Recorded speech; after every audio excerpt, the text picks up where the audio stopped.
these are some photos I took of our trip. I guess we'll explain what were you doing visiting California? Yeah, this is. Well, that's like the back entrance of the DM museum I see right there. Yeah. Yeah, Yeah. yeah, What were you seeing and everything? You went to the Disney Museum and yeah, yeah. I went to the Disney Museum. That was the day after. That was really good. I like took over 300 photos over oh there. wow. Yeah, Yeah, this is the outside of the De Young. Well, there's a main building. Well, that's a zoomed out photo I took. It's kind of obscured by yeah, trees, but this is the front entrance. yeah. I There's had the another. this is the that's the main building right there. Right. Yeah, for Yeah, those of you who don't know, this is in San Francisco. WaxBadger visited California last week, and last Thursday we visited the De Young to see this photo exhibit. Apparently, Paul McCartney took a Pentax camera with him while the Beatles, during their early success in the '60s, and then 60 years later, he rediscovered these photos and decided to um, show them off in museums. And the De Young in San Francisco is one of the places he chose. yeah. Yeah, I don't know if I'd be copyright struck if I showed some of the pictures we took in the museum. Yeah, but there's a I know, selfie I right? took showing a sticker I had. Yeah, that was how they make sure that you paid and everything. Yeah, I had a sticker on too. It was kind of crooked. Actually, I On think I might have forgotten to take mine off the shirt I was wearing. Yeah, I put Maybe. my sticker in in my Pokemon card little booklet where I keep a bunch of stickers. I stuffed Peter in the freezer for you. You're welcome, Dan. Thank you, Ken. Yeah, I don't know if museums are gonna be antsy about showing off. I mean a lot of these photos are probably available online and in their Yeah. so I'm not sure if I'm violating any copyright showing here's the outside of the exhibit. Photographs 1963, 64, Eyes of the Storm. This is just giving a bunch of background information that these were photos taken between December 1963 and February 1964. Going from the UK to well, it says here London, Paris, and then they came to the US and their appearance on the Ed Sullivan Show. And basically, Paul McCartney took a bunch of, I guess you might say, behind the scenes photos of Beatlemania, showing off his bandmates, and taking pictures in cars while he and the other Beatles were traveling, and they'd have fans swarming them. Yeah, He took some really cool photos. I have to say that. yeah, and oh, yeah. I've seen a dozen ads for this exhibit on YouTube, and I even just before I started streaming saw an ad on for Affinity when I was posting my announcement journal. Yeah, yeah, yeah. He showed me that. That's pretty cool. Yeah, and okay, yeah, this is yeah, some of the photos we saw I don't think they were organized exactly in chronological order. I mean, they did show some of the first photos they took in I think England or something, and then we went to when they went to Miami or something towards the end. I don't know. I'm not sure if we walked through the exhibit in order or something, or if we just or if it was kind of just scattered about different locations the Beatles went to. There was a Well, little I think we. timeline in one room.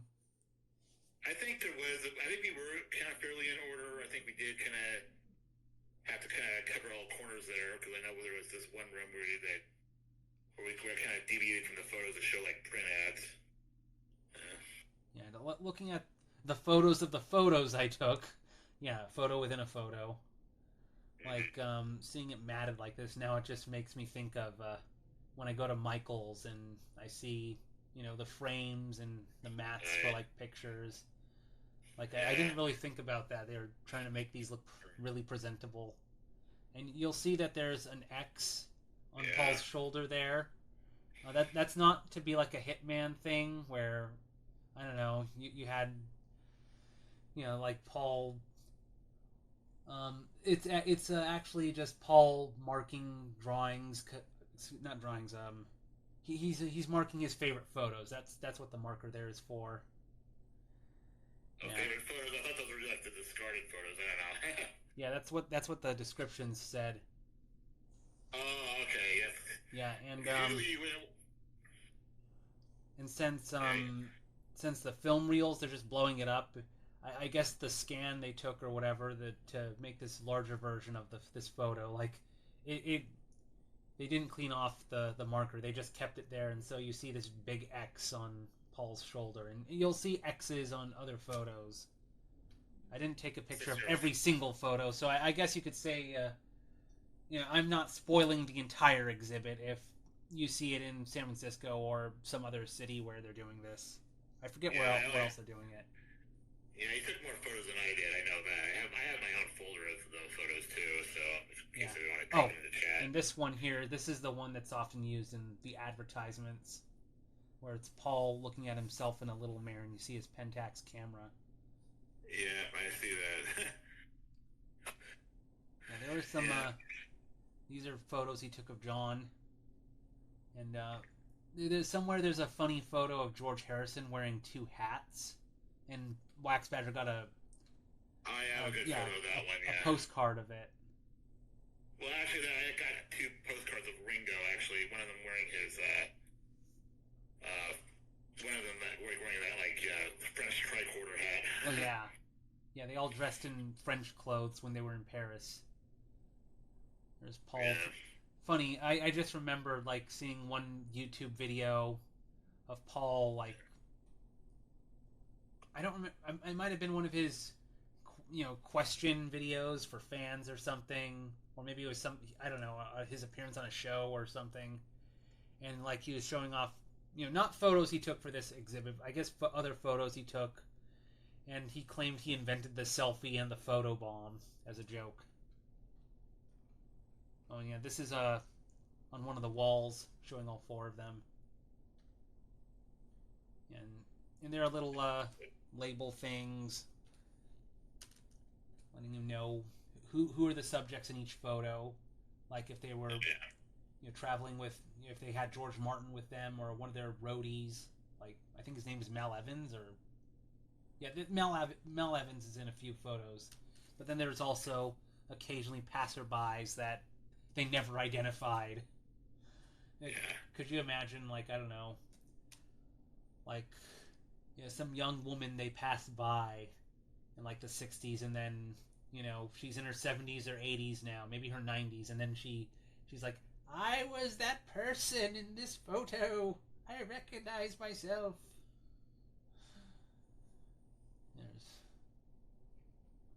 There's the one of Ringo in a Napoleon hat. It's such a cool photo.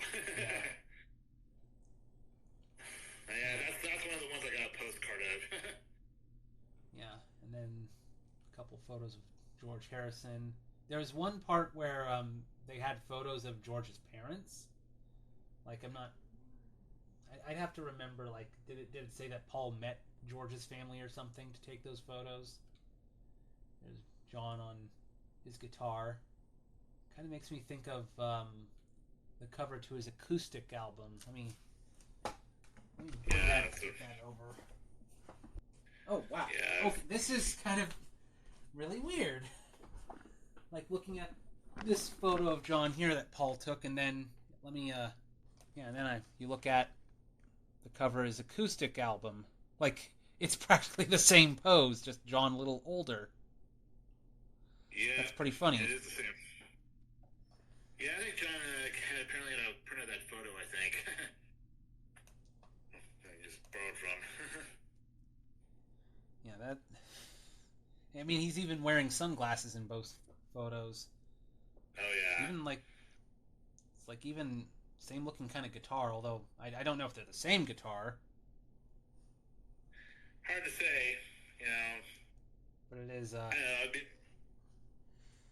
There we see one of those photos where Paul marked it with an X. Oh yeah.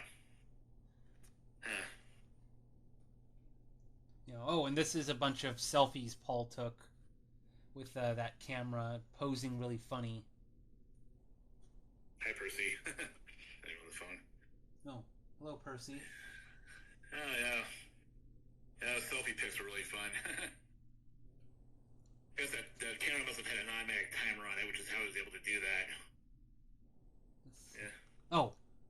This is in one of the rooms in the middle. They had like there were like displays showing off like facsimiles of like Beatles booklets explaining their, I don't know, their tours or something. And they also, it was probably a replica or just a, not exactly the camera, but they had a prop Pentax camera to show that the kind of camera that Paul was using. And I made a comment to WaxBadger. It's, could you imagine, I don't know, like a band that's getting popular in the 2020s, doing an exhibit like this 60 years later, and it's like, instead of a Pentax camera, it's like, here's the iPhone we use on this particular on this tour or whatever. I don't know. It kind of feels a bit more special, like having, actual film and not just pixels and zeros and ones in someone's phone. Well, phones can take a lot of photos, and those old cameras, I mean, they're like limited to like 24 or 36, depending on the exposure capacity. Yeah. Yeah. So you really, really, really had to take good photos back then. Yeah, and then they have a description here of the Pentax camera. Oh, and there's a picture I took, of the camera right there. Mm-hmm. Yeah, and the back of it also. And then I think that's supposed to be this is the part where they showed off some photos of Paul's family. That's his brother Mike, and there's his father James or Jim. Yeah, they explained that Michael McCartney's his stage name Mike McGear, like that's some sort of, oh, right here, gear being the Scouse or Liverpool slang word for fab, so Mike Fab. Oh. Yeah. Yeah, and if, for those of you who know your Paul McCartney songs, when in his song "Let Him In," when Paul mentions brother Michael, he's probably talking about his actual biological brother, and he also mentions his Auntie Jen as well in that song. And that's, I'm not sure if that's young Paul or young Michael. And there's they mentioned that the Beatles had someone do like sculpture busts of their heads, and Paul took photos of that thing. And there's I think that's supposed to be John being sculpted somewhere. Yeah. Maybe I took a photo with the photo description saying the sculptor was this dude. There's Brian Epstein. There they are with all their head busts. Yep. There they are. Oh yeah. Oh, and if any of you want to, I guess, listen to audio of explaining this exhibit, there's a QR code you could scan. Yeah. You have to have headphones for that, though, when you're at the museum. Yeah, there's the Beatles, well, 3 of them, doing the Wojak meme, 60 years before it became popular. Yeah, I guess George was taking the photo on that one. Wait, if I remember, I think the description said that George got tonsillitis or something, so he was unavailable for a short time. Yeah, so that's probably why he's not there. Oh yeah, I forgot. Got tonsillitis. Oh yeah, there's one of the descriptions. New York to Washington D.C. So that would be towards maybe the end of when these photos were taken. Yeah, because I don't think we walked through this exhibit in chronological order. Train coming down. Yeah, probably not. I remember there was one room where they had like the Ed Sullivan Show clips going on. Yeah.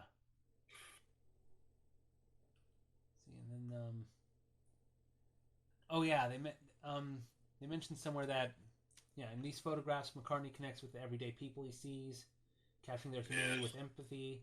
Yeah, he took pictures of like some random people he passed by. Oh yeah. So I was kind of caught up at. Yeah, it's I was not. kind of looking at that one.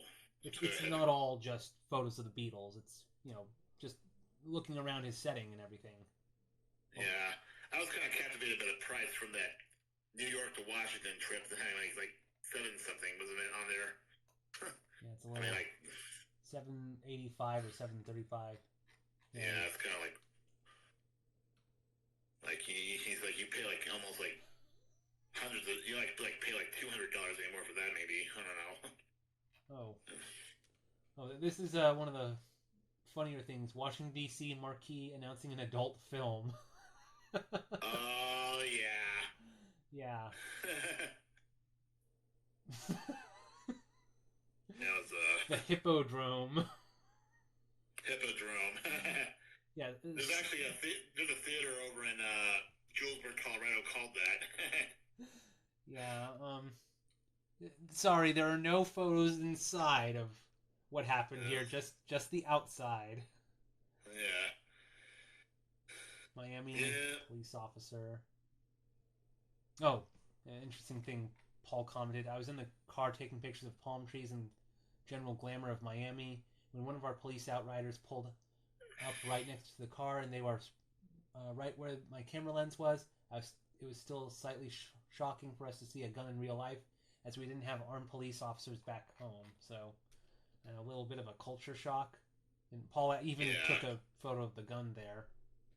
Happiness is a warm gun. Yep. And then this is them in Miami. Something on Instagram just popped up. I went to the bathroom and thank you for telling me about your bathroom excursion on Instagram. Oh god. Ball places.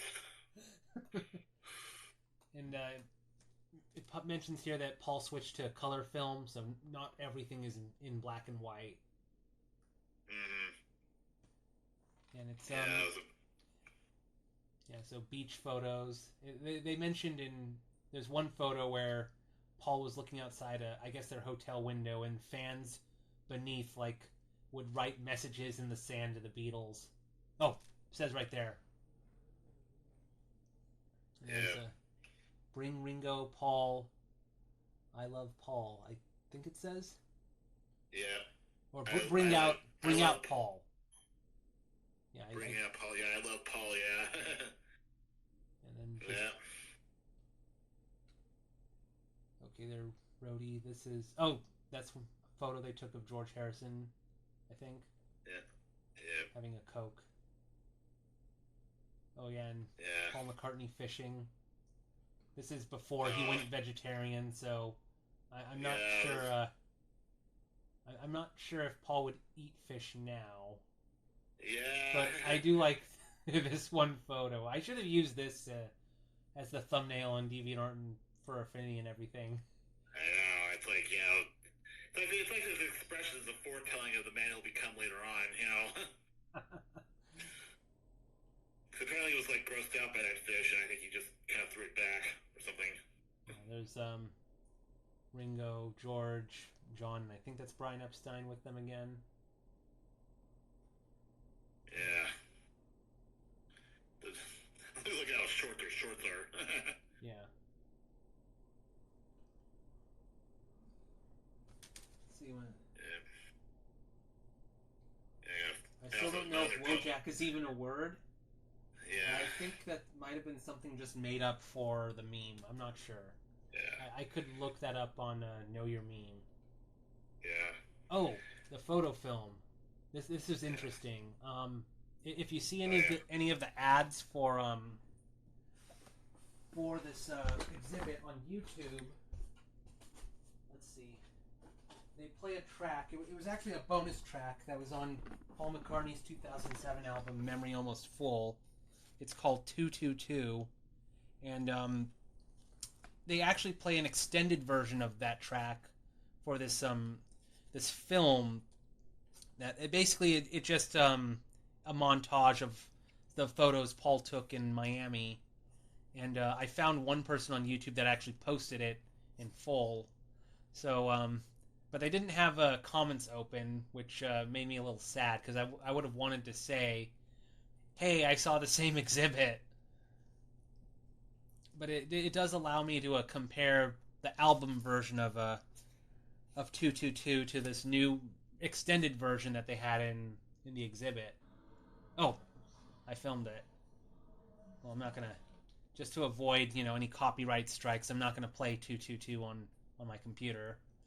And there's a photo of George Harrison with 2 hats. Yeah. And then there's Brian Epstein again, the Beatles manager. And then this is there were way more photos but I didn't want to get in trouble. I didn't know if we'd get in trouble with the museum or something taking photos of all the pictures that were there. And then I guess maybe I could show off some of the other things we saw, because it wasn't just the Beatles exhibit we looked at. Yeah. There's also African art.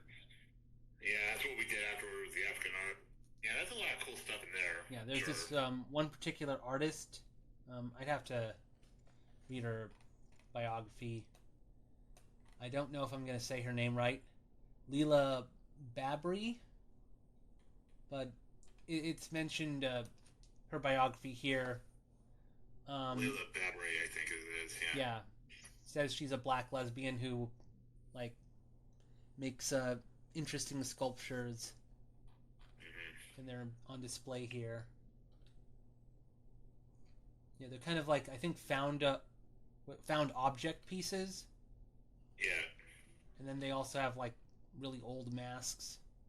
Some of these are if I remember, some of them are centuries old, and some of them are just from the 20th century. Yeah, so they'd only be maybe 100 years old or something. Yeah, interesting looking. It almost looks like a boar. I don't know. Did it say what animal it's supposed to be? Just says Sapo. No, Sapo artist mask. Sapo, yeah.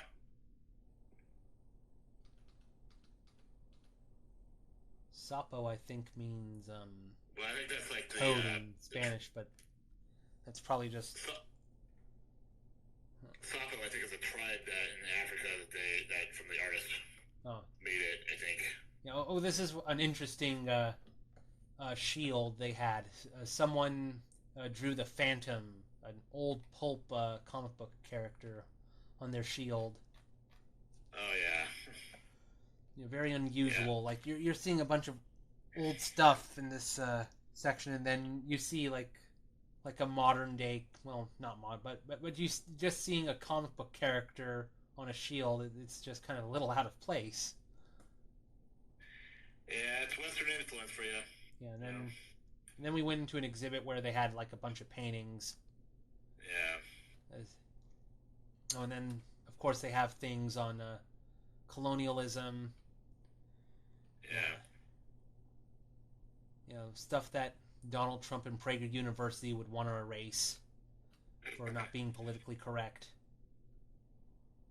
And then Nuestra Señora de Refugio de los Pecadores, Our Lady Refuge of Sinners. Oh, a painting of Mary and Jesus. Yeah, just one of the. I guess that's one of the California missions. Probably Mission Carmel. Not Carmel apples or unidentified artist. Oh yeah, and they have some Spanish stuff on the bottom. I was thinking of trying to translate it. Born in Mexico, year of 1750, or okay, let's see if I remember. 1750. I'm not sure if I'm saying I can do 1, 2, 3, 4, 5, 6, 7, 8, 9, 10 easy, and like up to 30 or 40, I'm fine counting in Spanish, but once I get past 50, it's like, yeah, but then when I get to 80 and 90, 80, 90, then it's like, okay, I know those. It's like 40, 50, 60, 70, I get confused.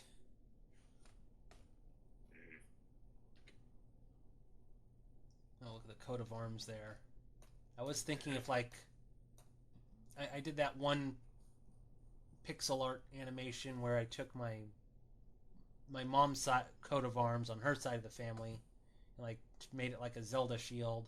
I was thinking, what if I made like a personal coat of arms with a guinea pig on it or something, and I don't know, did a design sort of like this.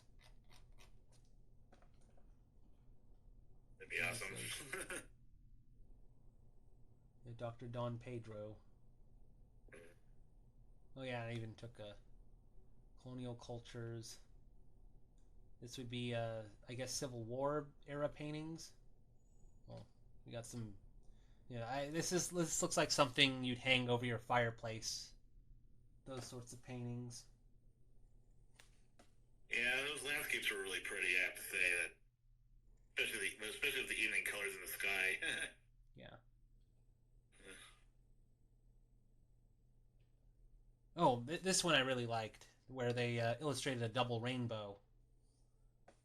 Oh yeah. Very much like the stuff I draw Perry doing, my Sundog character. Yeah. Another sunset.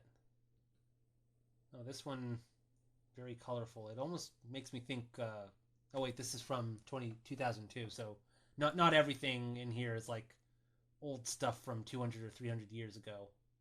Yeah. Still very impressionist inspired though. Yeah, I was thinking Fauvism just from how it was colored. Bisa Butler. Yeah, this was a interesting tapestry. I love, yeah, I think it's like one of my favorite, other paintings out there. I love his afro. It's really cool. Yeah, it looks. I mean, the dots there makes it look like it's, I don't know, an outer space afro or something. Oh yeah. Yeah, there's some of the more older looking art. This is a pretty. Yeah, again, this is a type of painting you'd probably hang over your fireplace or in the living room or something.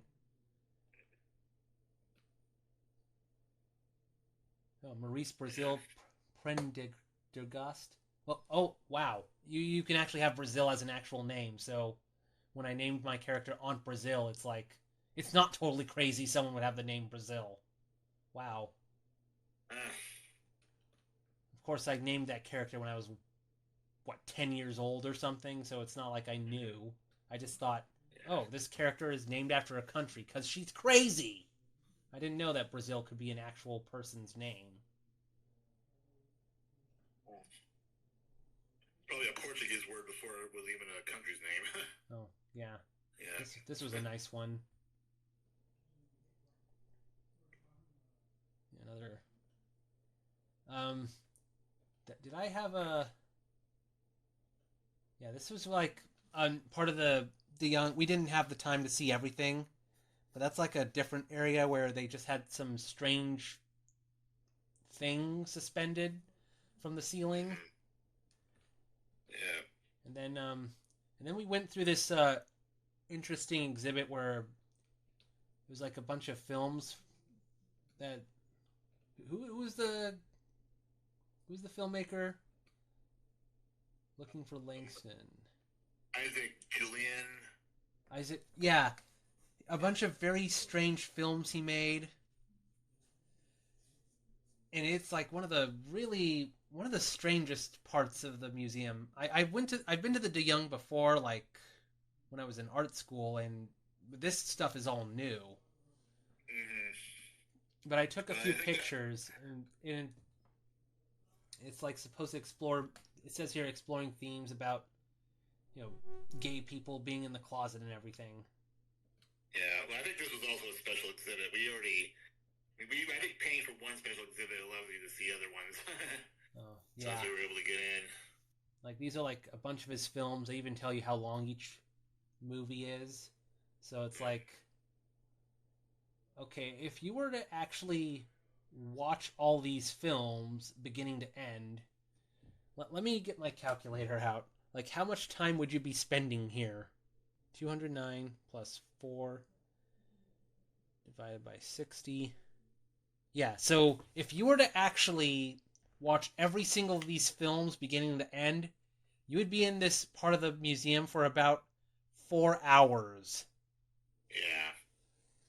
Like, so I'm... unless you're seeing, like, one of the shorter films, it's like 12 minutes. I'm not sure a lot of people were actually watching these in full. Yeah, it's a lot. It's a big commitment, you know. Yeah, but the way they displayed these films though is very interesting. Like this one, it was like on 3 different screens. It kind of reminds me of when Disneyland, before Tomorrowland got its makeover. Like, I don't remember what it. I'm trying to remember, but there was one film, like an America film, where they had a 360 theater. It almost feels a bit like that, but just scaled down. But the rooms get more surreal. Yeah, they have descriptions of each film. Like here, a similar getup, but it's like 3 screens that's being projected on. Makes it feel really weird. But this is not even the weirdest room. I took a few, and sometimes they'll only have something on 1 screen or 2 screens. This has to be like pretty difficult to film, like choosing when to which screen is on and which is off. Oh yeah. Like, I remember this. I think I remember one of them. This one gal had a gun on her. Yeah, this is one of the more bizarre rooms where it's like multiple screens, and this is where the exhibit started to feel like it's a kind of a weird dream or something, where you're just surrounded by all these screens everywhere. And then I took a few photos in the dark like this, and it makes it just when you see the room dark like this and all the screens are off, I'm not sure I'd say it feels like a liminal space or something. I like liminal spaces are, I don't know, the technical definition is it's, I don't know, a room where you don't spend a lot of time and you're transitioning from one place to another.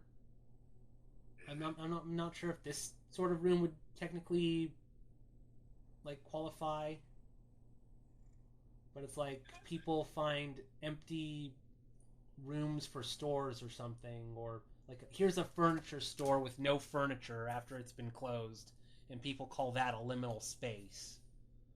I don't know. Yeah, empty stores can be pretty creepy, though, I have to say.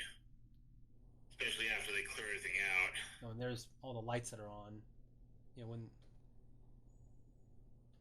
But I like it when everything's off and you're not sure what the purpose of this room is supposed to be.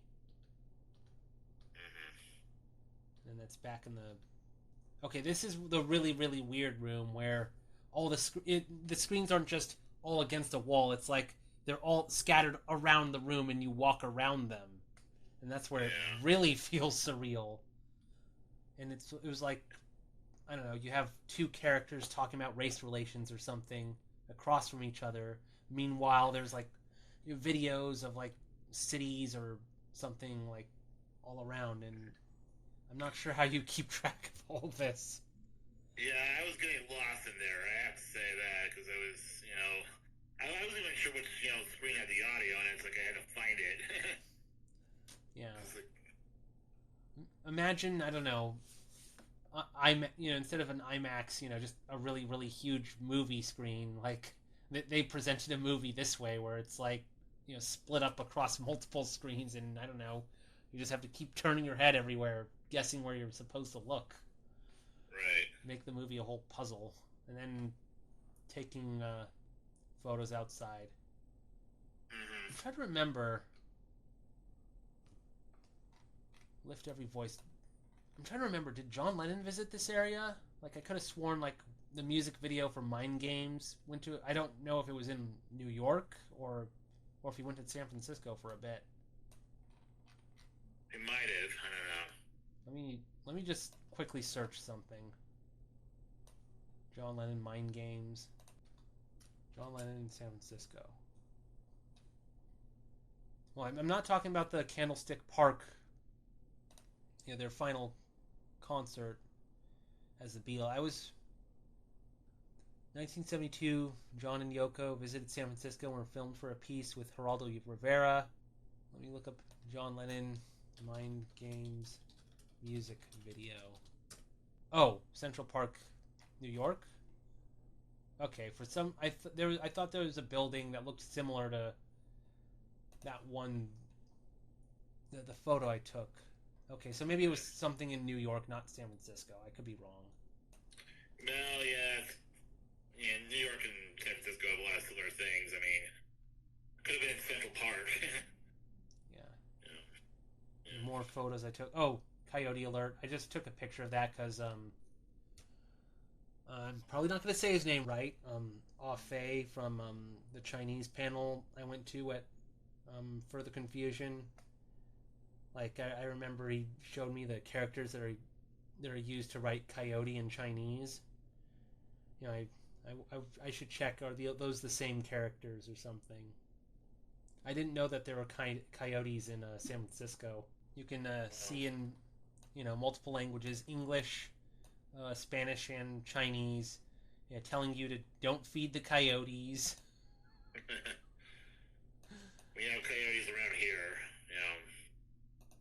It's been a while since I've last seen one in a while, though. They usually show up mostly in the early morning. Yeah. I should show this. We ate at a burger restaurant called like Halal Burgers or something, or Oasis Burgers. I don't remember what it's called, but they have this this display of a dinosaur. It almost looks like Yoshi a bit. Yeah, I really like it. Yeah, Oasis Grill's the name of the place. Yeah, that's halal dinosaur. Yeah, it's a tasty burger. But I actually had a beef and gyros wrap. Yeah, I just had a regular halal burger. Yeah. I'm looking at chat. Glorp is an actual name, and it's kind of funny because kids look less like a glorp when they get older. If I had to choose sitting in a theater for 4 hours or watch paint dry, I think I'd rather watch paint dry. Yeah, people saying they sat through Avengers Endgame or Lord of the Rings or the most recent Avatar movie. Well, imagine, I don't know, like you're watching a long-ass movie, but they make you watch part of it in one room, but then you have to go to another room to watch the rest of it or something. I mean, but these are like all separate films that this guy made. It wasn't just one ginormous film split across different rooms. Anything else you'd like to mention about your California trip? Oh, well, we've talked about the Disney Museum a little bit. I have photos of that. And then the day before the young, I went on the Blue and Gold Line boat tour. Got really close to the Golden Gate Bridge. I finally saw the other side of Alcatraz with the Indian land writing. And then, of course, while I was at the Disney Museum, of course, I also saw had some photos of the Presidio, so it was really nice over there. I have a whole photo of the Golden Gate Bridge in fog, which is usually a good way of knowing that it's pretty hot over in Livermore, where of course I was later in the day. Yeah. Like the last time we saw each other in San Francisco, like last year, I forget. Did we go to Japantown or Chinatown? What did we do last time? We went to Chinatown, and then you were showing me around some of the, the last time I was there, things kind of one thing kind of got screwed up with me was the lodging situation. I'm going to tell you guys, do not use a third-party booking site if you can help it, okay? Because, they when I got to the hotel, they did not honor my reservation, so then I had to, go to a couple of hostels. God forbid I'll ever stay at a hostel again. So this time, though, I decided to go with an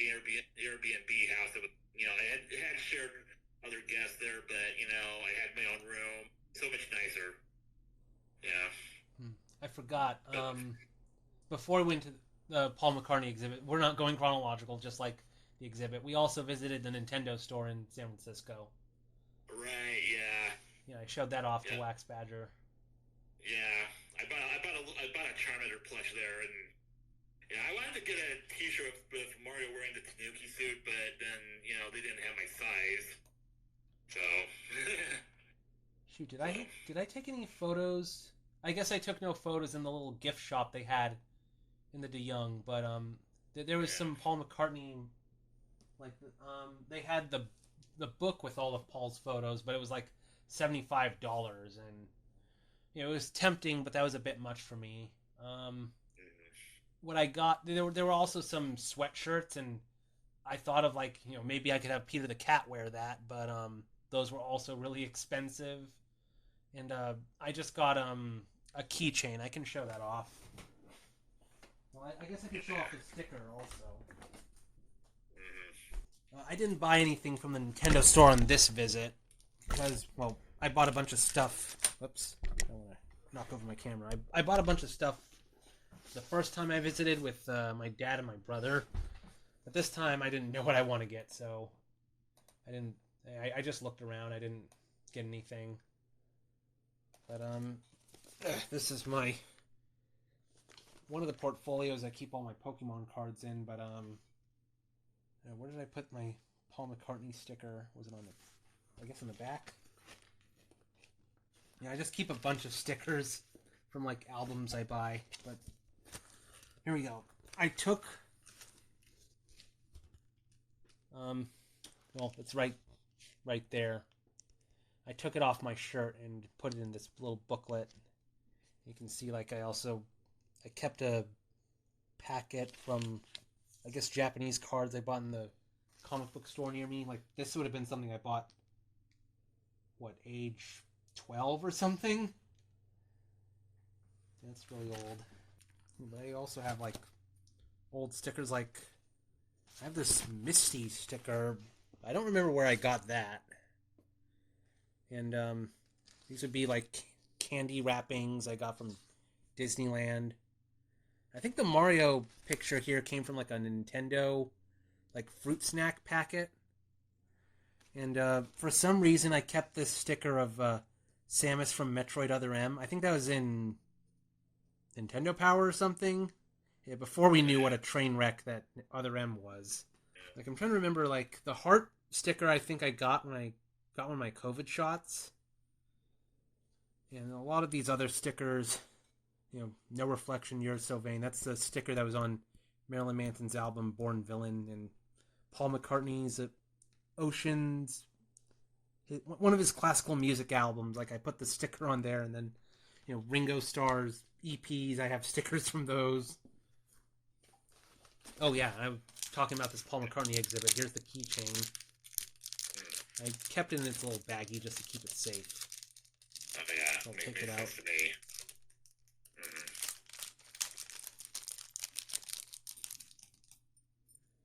There we go. Just says, get it to focus.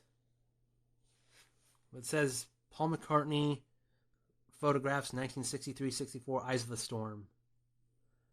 And on the back is, I guess, whoever manufactured this keychain, NPG, whoever they are.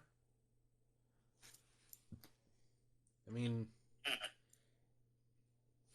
normally you'd think it's Paul's whatever his company is, McCartney MLP or something. I don't remember what. But its symbol is like a person juggling things. Yeah. I'm trying to remember.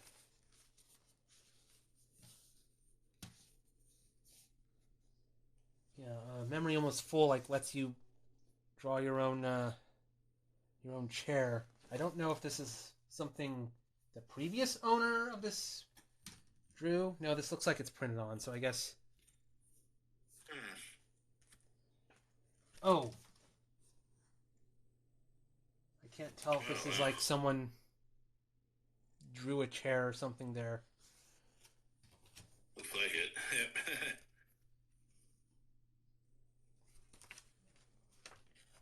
Yeah, it's kind of funny. Those photos, those selfies of Paul posing in the museum, like it kind of looks like how he's posing here.